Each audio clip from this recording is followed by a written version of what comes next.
अनुत्तरित आहे। त्यामुळे मनसेचे पदाधिकारी आणि कार्यकर्त्यांमध्ये संभ्रम निर्माण झालाय। एकीकडे जाहीर न बोलण्याचे आदेश राज ठाकरेंनी प्रवक्ते आणि नेत्यांना दिलेत, तर दुसरीकडे मनसे नेत्यांनी युती संदर्भात खुलेपणानं बोलणं टाळलं।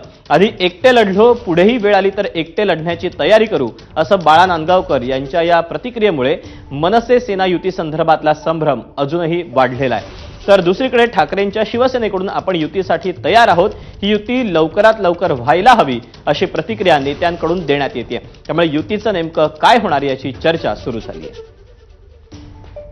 आता कोण विरोधात नाही त्या विषयावरती मी कसं बोलू शकतो, कारण शेवटी कसं आहे, प्रत्येक जण आपापला पक्ष कसा वाढवता येईल, आपापल्या पक्षाला यश कसं मिळेल, मग ते महानगरपालिकेतला असो, जिल्हा परिषदेचा असो, पंचायत समितीचा असो, किंवा नगर परिषदाचा असो, किंवा ग्रामपंचायतीचा असो, किंवा विधानसभेचा असो, किंवा लोकसभेचा असो, तो प्रत्येक पक्ष आपापला पक्षाचं कसं वाढ करतील ते बघत असतो।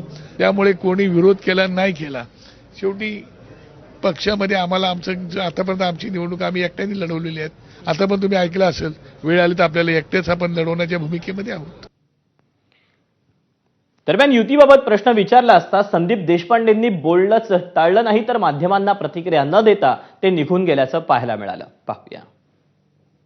मराठीच्या मुद्द्यावर ठाकरे बंधू एकत्र येताना दिसले होते मात्र मराठीच्या मुद्द्यावर ठाकरे बंधू एकत्र येताना दिसले होते मात्र मराठीच्या मुद्द्यावर ठाकरे बंधू एकत्र येताना दिसले होते मात्र